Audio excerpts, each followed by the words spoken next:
Hola gente, bienvenidos al primer video del capítulo 4 de econometría. En este capítulo básicamente tenemos que ver, comenzar con el tema de inferencia estadística en el modelo de regresión múltiple, ¿sí? En el capítulo pasado, capítulo 3, bueno, además de ver el estimador de mínimos cuadrados ordinarios, vimos cómo estimar su variabilidad, ¿sí? Lo que vimos en el capítulo 3 básicamente era una estimación puntual, lo que se llama estimación puntual. El beta 1 o el beta 0 sombrerito, el beta 1 estimado, por MCO que vimos, básicamente es una estimación puntual, nos da un número. Si en la salida del estático o en el R nos da un coeficiente estimado y intenta estimar el verdadero valor poblacional desconocido. Ese estimador puntual en sí mismo tiene un error implícito muestral que le llamamos error de muestreo, error muestral, y que lo simulamos en el R como una distribución, como la distribución muestral del estimador, ¿sí? Todo estimador tiene una variabilidad muestral y mostramos que en simulaciones esa variabilidad se podía aproximar, digamos. Y luego vimos cómo estimar, porque en la práctica no tenemos posibilidad de simular todas las muestras que querramos. Tenemos una sola muestra, no conocemos el verdadero proceso generador de datos, o sea, no podemos hacer simulaciones en principio. Entonces tenemos que estimar también esa volatilidad del estimador alrededor del verdadero valor estimado. Sabemos que era insesgado, o sea que el estimador en promedio es igual al verdadero valor del parámetro a estimar, pero varía alrededor de ese verdadero valor. Esa es la distribución muestral. Entonces vimos cómo estimar el error estándar, básicamente, la varianza y el error estándar del estadístico MCO. Entonces, con esos elementos, con la estimación puntual y su error estándar, se puede comenzar a hacer lo que se llama inferencia estadística, que básicamente consiste en producir intervalos de confianza para el valor estimado, es decir, que ya pase de una estimación puntual a una estimación por intervalo. Eso es tema de estadística 2, que ya lo vieron, que ya lo conocen. Y además se puede hacer test de hipótesis o pruebas de hipótesis, que también es un tema que vieron en estadística 2, para pruebas de hipótesis para la media, para alguna varianza, ¿sí?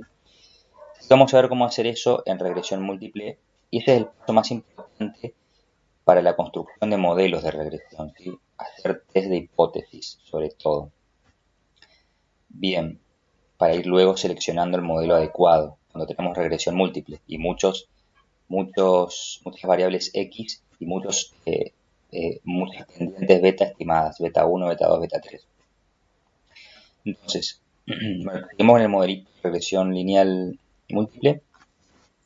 Lo que vamos a hacer es, para empezar a hablar eh, de cómo hacer pruebas de hipótesis o intervalo de confianza, es necesario introducir primero un supuesto adicional. Este supuesto, quiero aclarar que quede bien claro que no es necesario para hacer pruebas de hipótesis y intervalos de confianza válidos. Hay otros métodos, ¿sí? O sea, hay otras posibilidades, aun cuando este supuesto que vamos a incluir ahora no se cumpla, ¿sí? Esto se tiene que quedar claro. Ahora, si se cumple, está bueno saber si se cumple este supuesto, porque en ese caso podemos estar más seguros de que nuestra inferencia, nuestras estimaciones, nuestros intervalos de confianza construidos de esta manera que vamos a ver, son válidos, ¿sí? Vamos a simular con el R cuándo son válidos, por qué son válidos, cuándo no son válidos. Claro, más allá de las fórmulas matemáticas. Bien, el supuesto que estamos hablando, que se adiciona, que se agrega a los 5 supuestos de Gauss-Markov que ya vimos, ¿sí? El quinto era el de homoscedasticiidad para poder estimar el error estándar de los estimadores de MCO. El sexto supuesto sería, que se agrega es, suponemos que la variable U, o sea, el término de error del modelo, es independiente de x1, x2, xk, o sea, de los regresores. Es independiente, es decir, que en ningún momento de la distribución de U, ni su esperanza, ni su varianza, ni ningún otro momento, depende de los regresores. O sea, cambia. Ningún momento de U cambia, ni su varianza, ni su media, ni su kurtosis, nada. Ningún momento que, que- que- digamos, caracterice la distribución de U, o de otra forma de decirlo, ninguna característica de la distribución de probabilidad de U va a cambiar cuando varían las X, ¿sí? Por ejemplo, cuando aumentan las X, no va a cambiar sistemáticamente.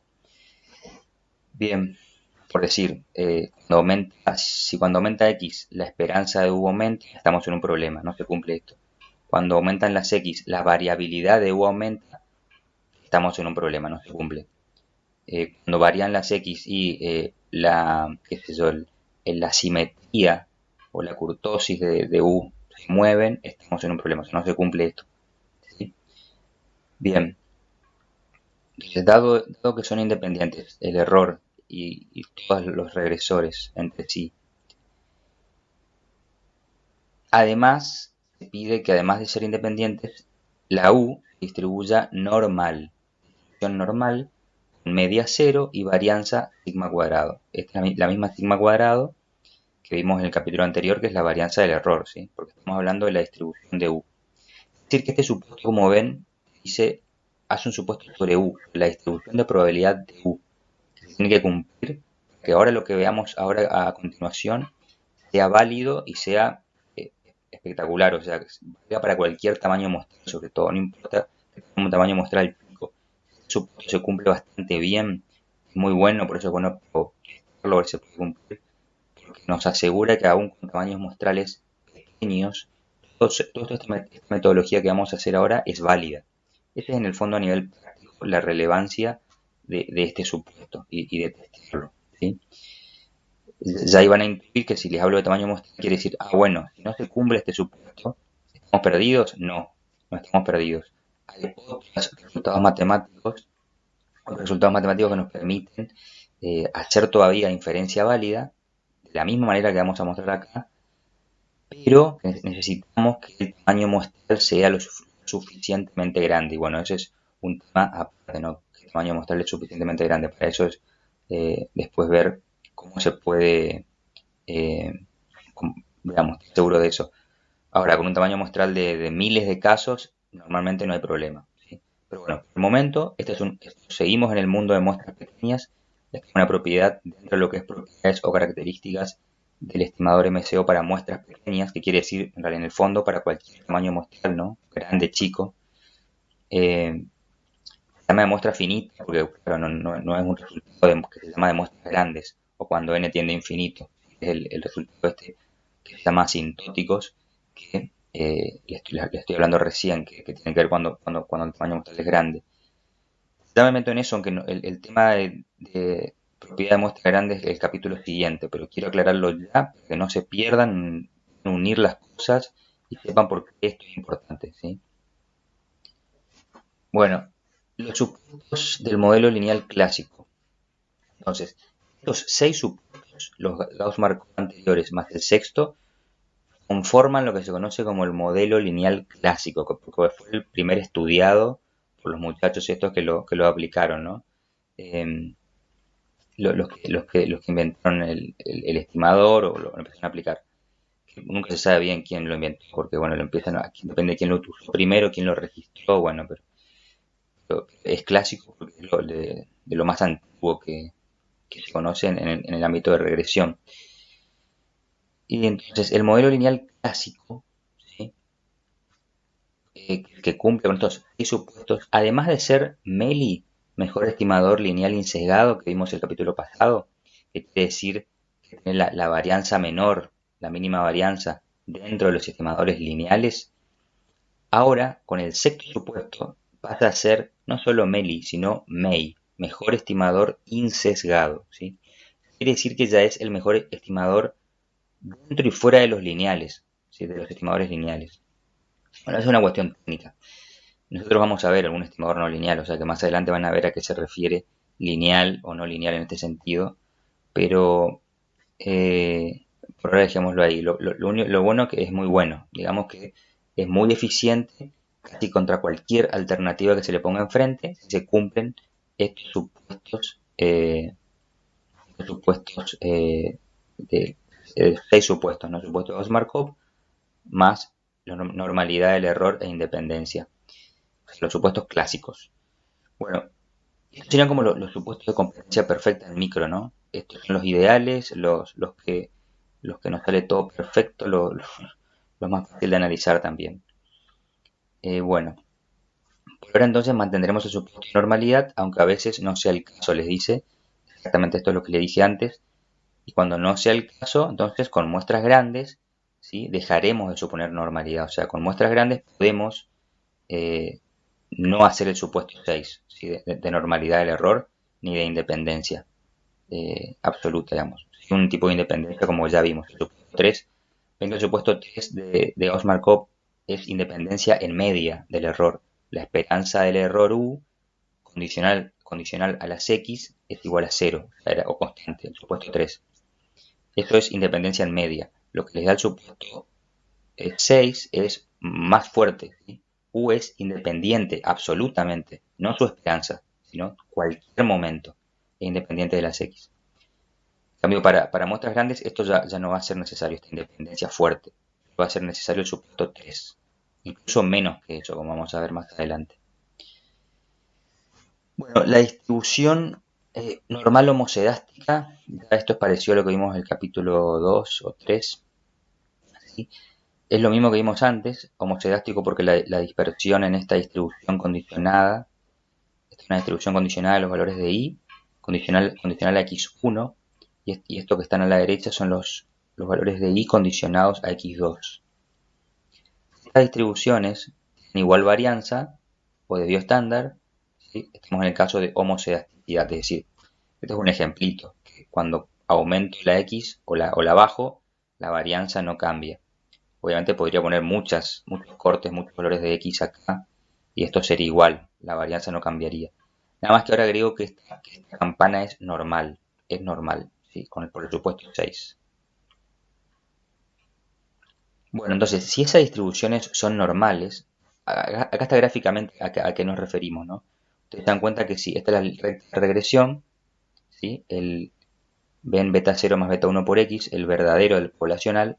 Este sería lo que hay dentro de a punto de la recta de la esperanza.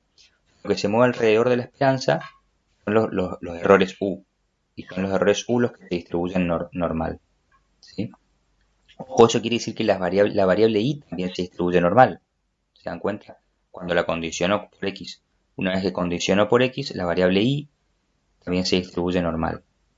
¿Está bien? La misma distribución que el error. Ya vimos eso en la varianza, ¿se acuerdan? La varianza de i condicional a x es igual a la varianza de u condicional a x. Porque una vez que condiciono por las x, lo único que varía en i es u, ¿sí? Y ahí hay un paralelismo, una identidad entre i y u en cuanto a variabilidad. Bueno, entonces si eso se cumple, si ese supuesto se cumple, que lo vimos gráficamente, bajo los supuestos clásicos, digamos, ¿sí? Si condicionamos, dice, por los valores muestrales de las variables independientes, o sea, condicionando por las x. Esto es lo mismo que lo que vimos cuando vimos integramiento y la varianza. Decíamos, condicionamos por los valores muestrales de las x, ¿sí? En este caso, condicionamos por los valores de las x. Y condicionando por los valores de las x, resulta que el estimador de MCO para beta j, ¿sí? El efecto de la variable xj, se distribuye normal, esto es producto del supuesto de que U es normal, ¿sí? Media beta j, porque esto es por insesgamiento, ¿sí? Acuérdense que es normal con media tanto y varianza tanto, ¿no? Entonces normal como es insesgado es con media beta j, que es el verdadero valor de beta j que queremos estimar, insesgamiento entonces, y tiene varianza que le llamamos así ahora, que le llamamos así y que la derivamos en el capítulo anterior, la varianza de beta j estimado, que vimos en el capítulo anterior cómo estimarla, ¿no? Pero vimos su forma verdadera y después vimos cómo estimarla.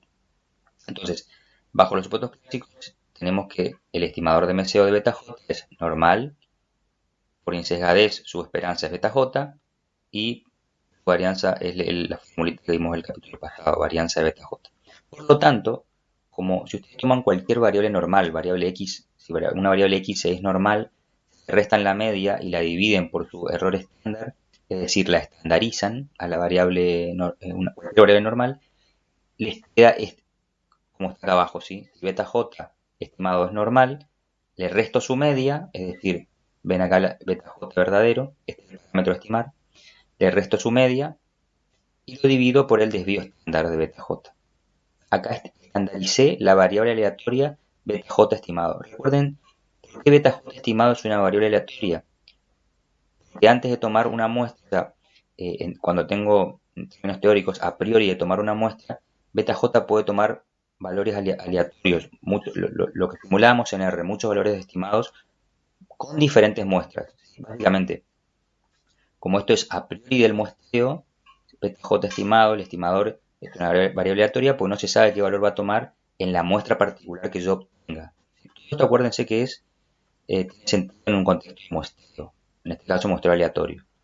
Entonces, beta j es una variable, pues de una distribución muestral, porque varían muestras repetidas, lo estandarizo, le resto el verdadero valor del parámetro beta j, que es su media, y lo divido por el desvío estándar, y esto se tiene que distribuir normal estándar. Como ya saben de estandarizados, al estandarizar una variable normal, me queda como resultado una variable normal estándar.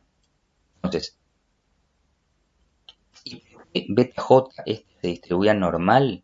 Ya les había dicho que es porque el error se distribuye normal.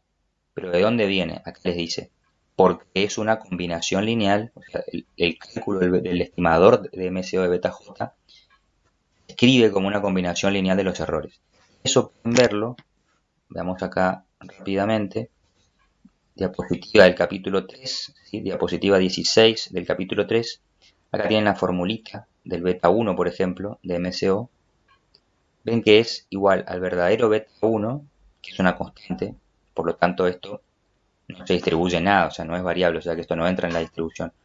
La parte que varía del beta 1 que se distribuye de alguna manera, de muestras repetidas, es esta parte. Una vez que condicionamos por las x, ¿sí? ¿Qué queda acá que varía? Los residuos, estos eran justamente los residuos de la variable x1 regresada contra x2, ¿sí? Bueno, eso fíjense, repásenlo. Por lo tanto, depende de x, de las x totalmente. Condicionando por eso, esto queda fijo y lo único que depende de la variabilidad muestral del beta 1 es de u. ¿Sí? Entonces, si u se distribuye normal y beta 1 estimada es una sumatoria de normales, de variables normales, ustedes tienen que hacer la estadística 2 que si tengo muchas variables normales, por ejemplo, n variables normales, como es el tamaño muestral, recuerden que i se mueve de 1 a n, agarro n variables u normales y las sumo ponderadas por determinadas constantes que están fijas, ¿sí? ¿Cómo se distribuye esa suma? Si las u son normales. Se distribuyen también normal, ¿sí? Bueno, de ahí básicamente esta es la explicación intuitiva de por qué esto se cumple, ¿sí? Bien, por supuesto esto se deriva matemáticamente y se muestra con teoría de la probabilidad y de la distribución, ¿sí? No vamos a entrar en esos detalles, pero esa es la intuición. Bien, antes de entrar en la diapositiva que sigue, vamos a ver en el R.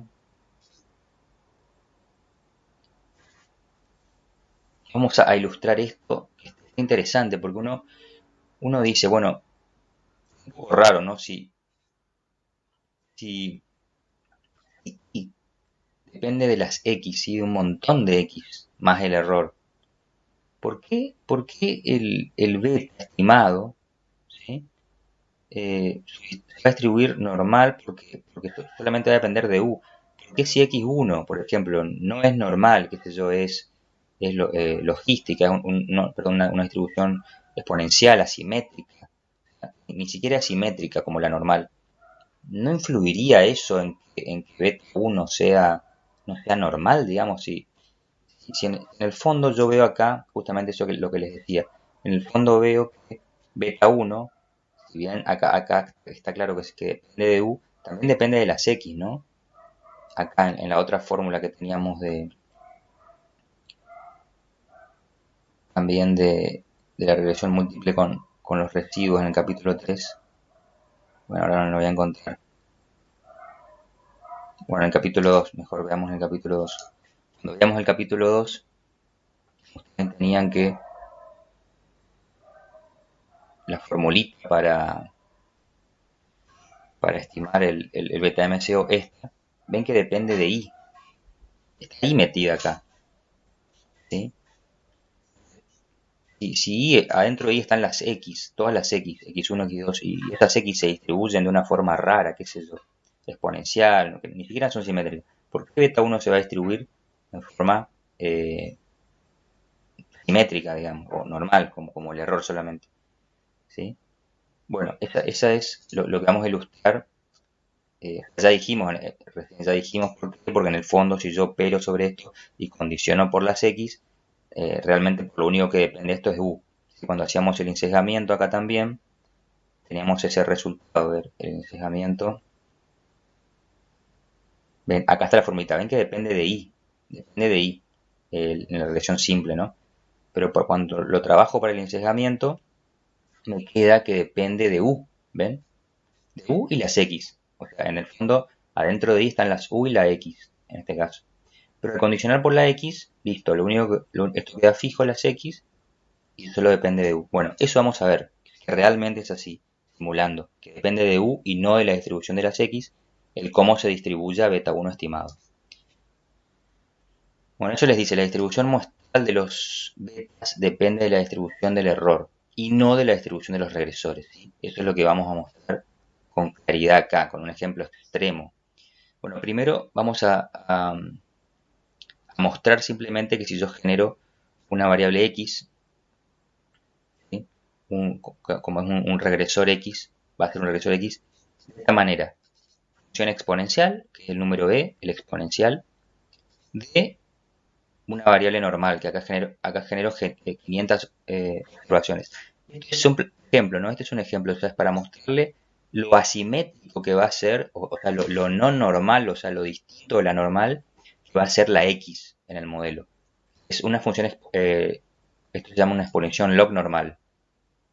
Este es un ejemplo de una variable log normal, ¿no? Acá les dice. ¿Por qué log normal? Porque fíjense que si X es el exponencial de una normal, tomo logaritmo de X, tomo logaritmo de este lado, ¿sí? El logaritmo natural cancela el exponencial y me queda solo la normal. Es decir, la variable log normal es una variable que al tomarle logaritmo natural se vuelve normal o se distribuye normal. Bueno, para ver gráficamente lo distinto, ¿sí? Lo asimétrica de esta distribución, ¿ven? Es muy, muy asimétrica. No tiene nada de simetría, ¿sí?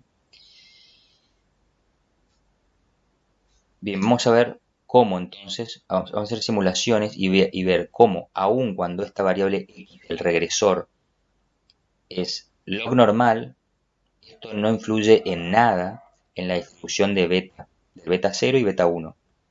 Sí van a ser normales. Se van a distribuir en muestras repetidas, se van a distribuir normales. ¿Sí?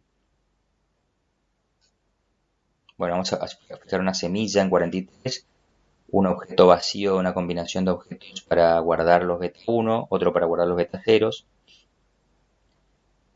Luego hago un bucle solo con 500 iteraciones, ponerle más, 1000, 1500, para que nos salga igual. Si vamos a dejarle en 500. Y ahí creamos x1 como ven, una exponencial de una normal, tamaño 20, ojo. Fíjense que es una muestra pequeña, 20. ¿Sí? No estamos recayendo en teoría asintótica o de muestras grandes para ver normalidad, porque eso sería una trampa. Y eso vamos a ver después. Cuando el tamaño muestral es grande, la normalidad del beta estimado de MCO ya se cumple por el tamaño muestral, por un teorema que vamos a ver después, un teorema de propiedades asintóticas. Acá por lo pronto es un tamaño muestral pequeño, 20. Genero X entonces como una log normal, asimétrica. Genero U como una normal. ¿Ven? U tiene que ser normal. Ahí estoy cumpliendo el supuesto 6. La variable U es normal estándar. Ojo, supuesto no pide que sea normal estándar. Sí pide que tenga media 0, pero la varianza puede ser distinta de 1. Si la normal estándar tiene varianza 1. Pero como es una simulación, no pasa nada. Pueden ponerle 2 si quieren, SD igual a 2, a 3, lo que quieran, y esto vale lo mismo, ¿no? Lo importante es que sea normal. Y media 0. Media 0. Genero la i como una beta 0 igual a 10 más un beta 1 igual a x e igual a 1 por x1 más u. ¿Sí? Y luego simplemente estimo beta 1, que lo hago con la formulita para que sea más rápido. En vez de con el comando lm, lo hago con varianza de x y sobre varianza de x. Y la formulita MCO, que era válida, varianza sobre varianza del regresor. Y luego el beta 0 por la formulita, la media de i menos el beta 1 estimado, es esta iteración iésima, por la media de x1. ¿Está bien? Entonces, para cada iteración voy creando nuevas muestras, o sea, nueva observación de u, nueva observación de x1, nueva observación de y.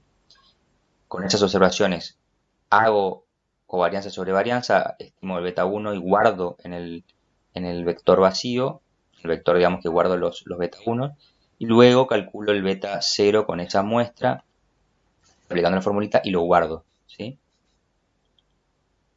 Bueno, tiramos este bucle. Bueno, perdón, perdón, asegúrense de tirarlo desde la semilla para que nos dé lo mismo. A mí me faltó crear también los objetos vacíos. Ahí está. Cuando les dé errores, acostúmbrense a eso, a leer lo que les dice y entenderlo. Acá les dice que no encontró el objeto este, o sea, porque no lo crearon. O sea, van y lo crean, sino, digo porque por ahí hay alumnos que me vienen y me preguntan, me dio un error, profe, acá, bueno, en un examen. Bueno, esto deberían ya resolverlo fácilmente. Bien, luego de este bucle, entonces, ¿qué vamos a hacer? Vamos a ver realmente si el beta 1 y el beta 0 se distribuyen normal. Intuitivamente, no le vamos a hacer ningún test de normalidad ni nada, no va a ser necesario, va a ser bastante evidente, con un histograma. Vamos a hacer el histograma de la ordenada al origen, del beta 0, con un color verde. Ven que es bastante simétrico, ¿no? Esta distribución es simétrica. Si yo quiero ver si coincide, así informalmente, con la normal, le puedo agregar con un point a este gráfico, puedo agregar con el comando point para cada valor estimado del beta 0, como que grafiqué acá en el histograma, lo evalúo en la densidad normal. ¿Sí? La densidad normal para ver. Recuerden que el histograma es básicamente como un gráfico de la densidad empírica, ¿no? De la distribución empírica del estimador. Entonces le puedo superponer la densidad donde se supone que viene esa variable. Tiene que coincidir el histograma con esa densidad. Entonces yo lo tengo que evaluar a la densidad justamente en la media estimada, perdón, en la media, perdón, de todos los beta 0 estimados, ¿sí? Dentro de la distribución para que quede centrado y coincida con el histograma en su tendencia central. Y le tengo que poner también la variabilidad del beta, de los beta 0 estimados, el error estándar, ¿sí? La raíz cuadrada y la varianza de los beta 0. Es decir, que lo que estoy haciendo acá es ver si los beta ceros con su media y varianza vienen de una distribución normal, ¿sí? Al graficarles arriba la densidad normal, se ajustan bien. Bueno, al correr eso ven que la densidad normal evaluada en la media que me dio de los beta 0 y el error estándar que me dio entre todos estos casos que salieron acá en 500 muestras, coincide muy, muy, muy bien con la distribución, con la densidad normal, ¿sí? Vamos a ver que esto no se da cuando violamos el supuesto 6. Eso, simplemente con una gráfica es evidente que acá se está cumpliendo la normalidad del beta 0, aun cuando la variable x no es normal. Además es muy distinta de la normal, es log normal. Lo importante que se está cumpliendo acá es que el error es normal, por lo tanto esto es realmente normal, ¿sí? Hacemos lo mismo para el beta 1, hacemos histograma y superponemos la distribución normal y también vemos que no hay ninguna simetría energía sobre todo, ¿no? Esto que me sobra acá simplemente lo puedo distribuir de este lado. Si hago un histograma más fino, va a coincidir más, pero esto también, es muy coincidente. Lo que tienen que ver sobre todo es que haya excesos de rectángulos verdes en lugares donde la densidad normal es cero, ¿sí? Acá hay muy poquitos, esa penita donde están estos puntos y uno acá, ¿sí? Son pocos y están dentro de zonas razonables. Además, lo que pasa es que acá también hice solamente 500 iteraciones. Fíjense que si repiten lo mismo, pero con 5000, ven en el bucle for, pónganle 5000. 1000 si quieren para que. Si tienen una compu lenta, pónganle 1000. Pero yo lo voy a hacer con 5000, de vuelta de la semilla, y van a ver cómo estos histogramas se ajustan aún más a la normal, ven, a la densidad normal. Estos son los betas y estos son los beta ceros, perdón, y estos son los beta 1.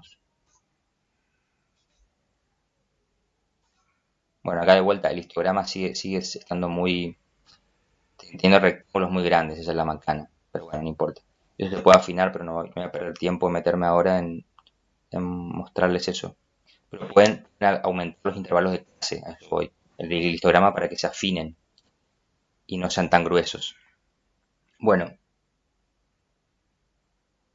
voy a volver para corregir a 500 el bucle for, para no irme con lo que estaba haciendo. Corro de vuelta, ¿sí? Bien, para respetar el ejemplo que venía con 500 iteraciones, respeté la semilla, así que me tiene que dar igual. Luego, además, luego de hacer el histograma que vimos del beta 0 y el beta 1, bueno, acá le dice que se ve que no se afecta la normalidad de las betas. Vemos también la distribución de la variable estandarizada. ¿Sí? De esta.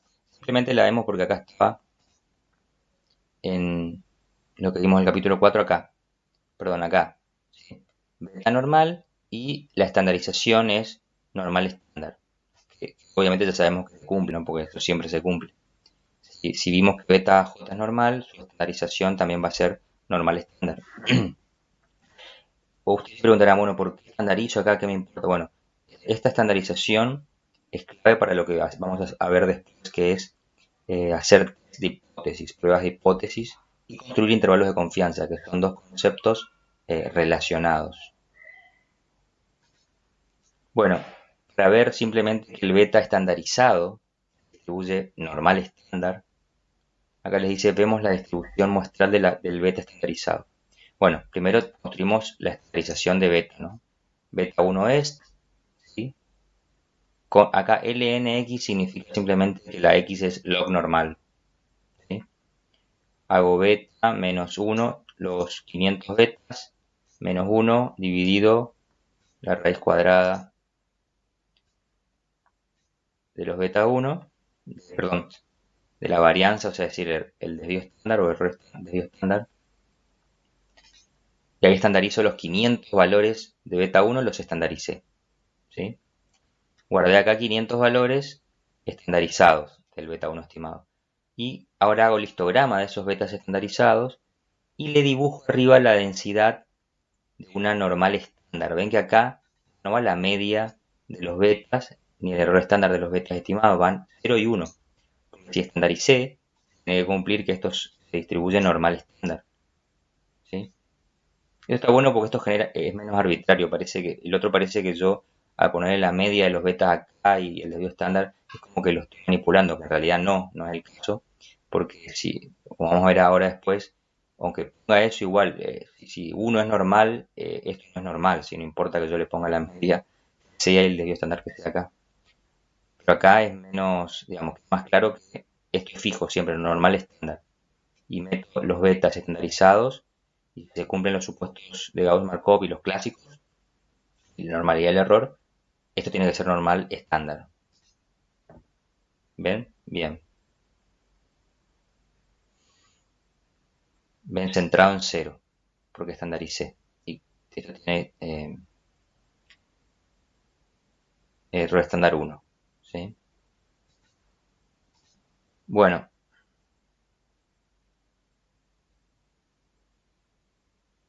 ahora vamos a ver justamente qué pasa en el caso contrario. Ahora sí no se cumple el supuesto de normalidad del error. ¿Sí? Bueno, la conclusión acá en el ejercicio anterior decía que bajo normalidad de U, los betas o el beta MCO distribuye normal, perdón, con beta, con media beta y varianza de beta de MCO, la fórmula que vimos, ¿sí? O sea que la no normalidad de X no tiene nada que ver, incluso si es muy asimétrica no importa. Ahora vamos a ver qué pasa si es muy asimétrica, o sea, es lo normal, ¿sí? No la X. La X sigue siendo, si quiere, normal, pero ahora vamos a ver que esto sí afecta la normalidad del beta estimado. Entonces, bueno, este es simplemente el ejemplito para ver lo que sale cuando yo estimo, genero 100 valores de U como una log normal, me queda vuelta una distribución muy asimétrica, así que no es normal. Bueno, hago de vuelta el set seed, igual que antes, ¿no? Esto es replicar lo mismo que antes, pero cambiando un error log normal, que ahora es log normal, y la X la dejo como normal, ¿sí? No hay problema. Pero vemos que teniendo un U no normal, me genera problemas en la distribución del beta estimado, que no es normal, no va a ser normal. No debería serlo. Vamos a chequearlo. Bueno, todo esto es lo mismo que hice antes, pero el histograma, bajo la no normalidad del error, ven que ahora a los betas les llamo U log normal, o sea, beta 0, para usando en las simulaciones un error log normal, o sea que no es normal. Claramente acá me salen muchos casos extremos y acá bastantes casos que están absolutamente fuera de la distribución normal que debería seguir, ¿sí? Fíjense, acá sí hay un problema porque acá hay bastante más afuera de la distribución que no se metería acá adentro. Sí, bueno, un poco sutil, pero acá hay más superficie que lo que hay acá. ¿Sí?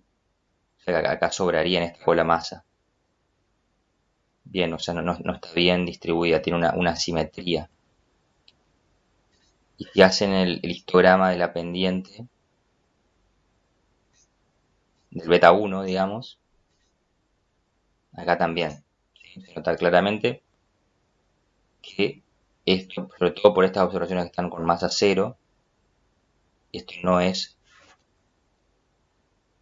normal. No es la distribución normal.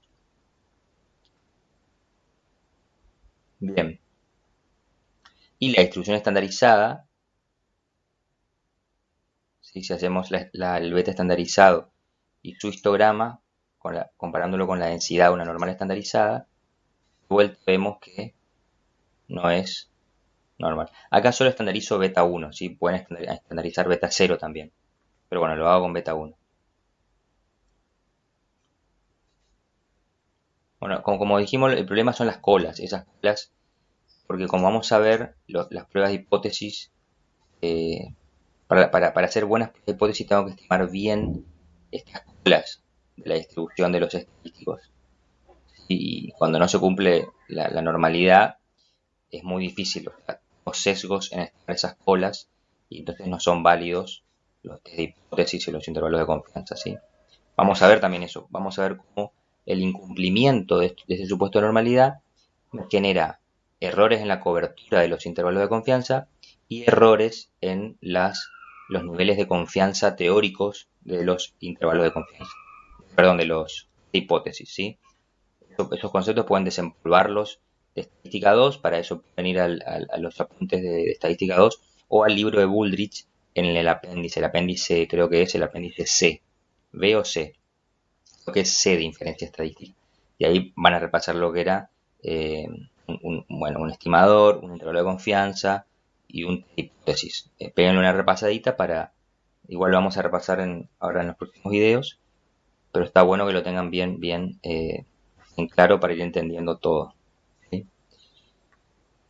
Bueno, esto es suficiente por este video.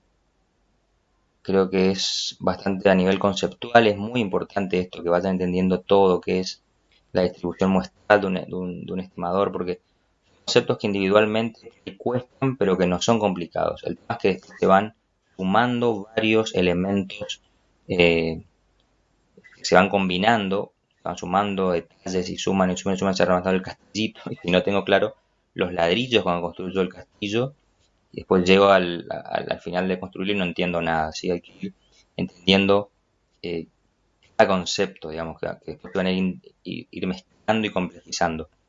En este caso, básicamente tienen que entender bien que todo estimador tiene una variabilidad, que su variabilidad, eh, acá la simulamos, pero después la estimo con la varianza del beta MCO, ¿sí? Y con el supuesto de normalidad también eh, puedo derivar cómo se distribuye, cómo es la forma de la distribución muestral.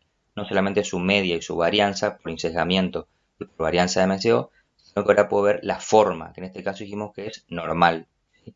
Y esa forma, conocer esa forma a priori, es la base, es la información base que necesito para hacer pruebas de hipótesis en intervalos de confianza, midiendo el verdadero error de muestreo. ¿Sí? Ese es el punto. Tener la información de que el beta se distribuye normal me da la probabilidad de cuantificar el error muestral, básicamente, así es, esa es la intuición, ¿sí? Si no lo sé, si no sé cómo se distribuye, no puedo cuantificar el error muestral con una sola muestra, ¿sí? Ahora, a pesar que tengo una sola muestra, si yo sé cómo se distribuye el beta en muestras repetidas, a pesar de tener una muestra, puedo estimar y aproximar medidas de incertidumbre de la estimación, es decir, de imprecisión, y puedo hacer pruebas de hipótesis basadas en esa incertidumbre, ¿sí? Así que bueno, eso es todo por este video, nos estamos viendo la próxima. Chao, chao.